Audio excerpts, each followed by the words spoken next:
Well, rumors continue to swirl that the Pelicans could trade Lonzo Ball before tomorrow's deadline, with the Knicks, Hawks, Bulls, and now 76ers and Clippers interested in the former second overall pick.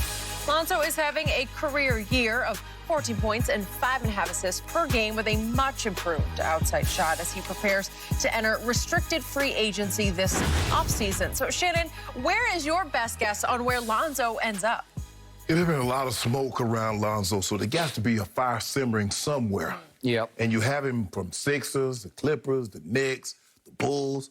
But Skip, for me, if you're going to be willing to give up assets, I think you were going to have to sign him, right? You're pretty soon you're going to have to sign him. Yeah, because he's a restricted free agent. So I'm like, okay, for me, the Clippers and the Knicks make a lot of sense because the Knicks have Derrick Rose, long-term, Ntilikina. I like the Emmanuel Quickly. I like his Skip. He can play. He got Alex Burks. Yep. So they have guys that I think okay, I think Zoe could come in and fit with Julius Randle's been unbelievable. He's been crazy. So if I got to say, the Clippers makes the most sense to me. They need a pass-first point guard. Yep. Patrick Beverly is not skilled enough offensively to play that position. Reggie Jackson is better suited as a 2. Yes. Remember, he wanted up out of OKC. He did. Because he wanted more time to handle the ball and do his thing. So he's not really, he's okay. But they need somebody understand, Kawhi first, PG second, everybody else eat third, fourth, and fifth. Kawhi, PG. Yep. And I'm not so sure that's the understanding that Reggie Jackson has. And Patrick Beverly is just not, that's not what he is. Okay. You look at the Bulls, Skip, they have Kobe White, played really good. Zach LaVine was an all-star. I mean, what's he going to play? Nobody's playing 3 guards anymore. So that makes the most sense. I like the Sixers, but so what are you going to do with Embiid? What are you going to do with Ben Simmons? What are you going to do with Seth Curry? What you going to do with Danny Green? Yeah, but they still need a point guard. I mean, Simmons is the point, whatever he is. So you go slide Ben Simmons over, let him play 2 point forward. Just let him be a basketball player. He just knows how to play basketball. Skip, Lonzo needs the ball. I agree. So if you look at Ben Simmons' numbers are better when Joel Embiid is off the court because he has the ball more and he doesn't have to go through Embiid. Yep. So for me, the Clippers makes the most sense, but that means you're going to have to give up something. You're going to give up Kennard. You're going to give up, I mean, what do you...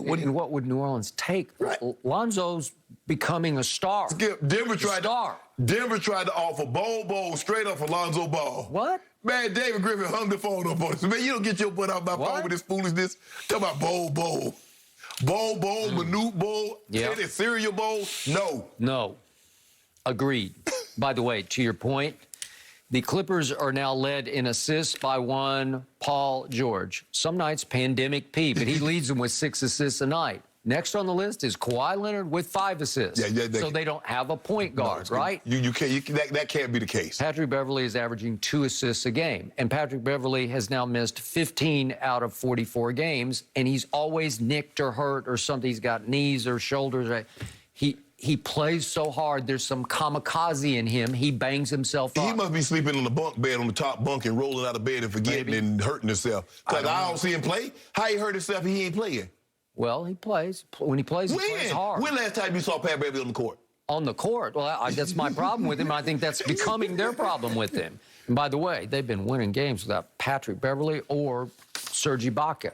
They came back on Atlanta the other night. It was sensational. Yeah, Luke Kennard had one of those. He had one of those nights. Okay.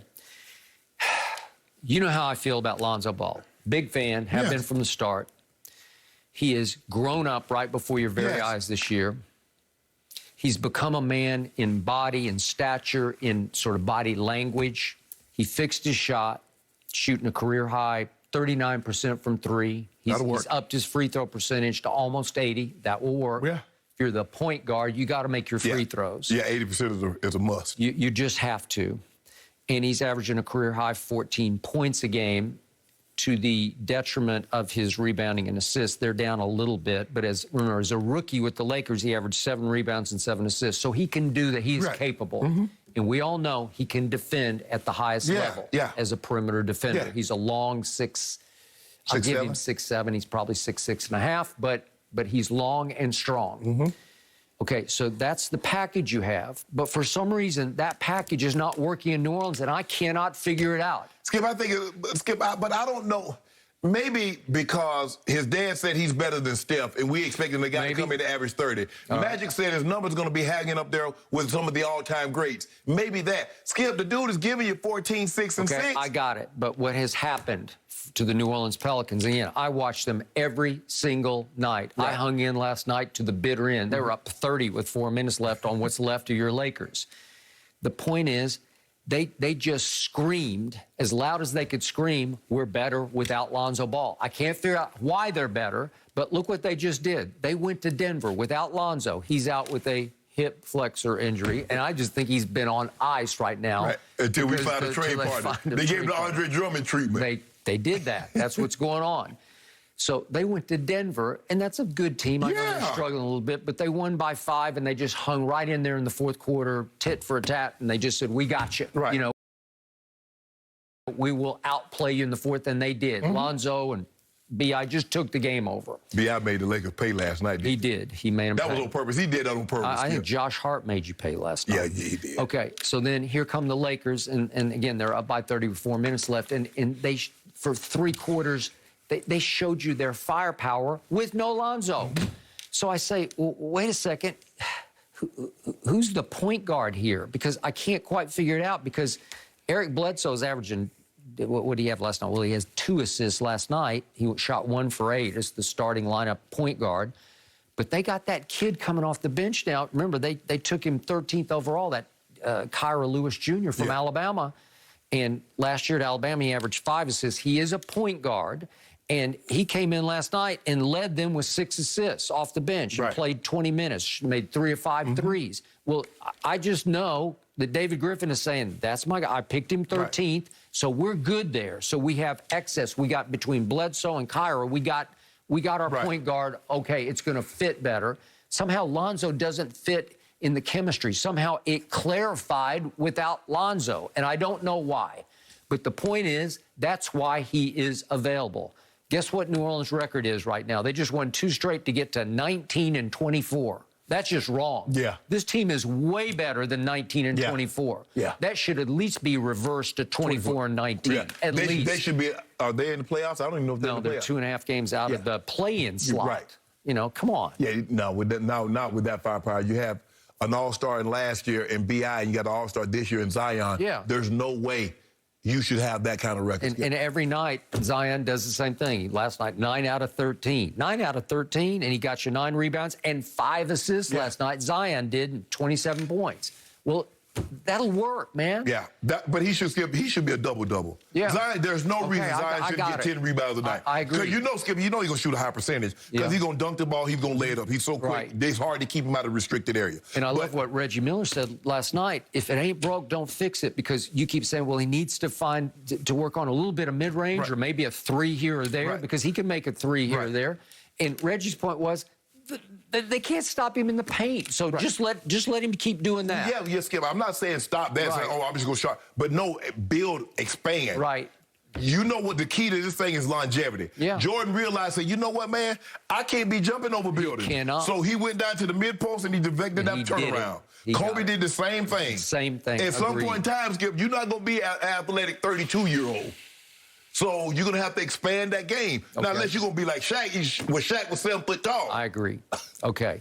So somehow, I thought Lonzo plus Zion, it's like, thank you, God. It was the new Lob City. Dunks? Come on. Yes. And somehow it never detonated. And I don't know why. So I would prefer to see Lonzo stay with the Pelicans, but it ain't happening. I would also, Skip. I think it's a great fit. But you know, his dad said he can't stand it. Great. And I want him traded. And that's probably the death knell. That's probably it right there. Okay, here we go. All right, back to the other team I love, the Clippers, obviously.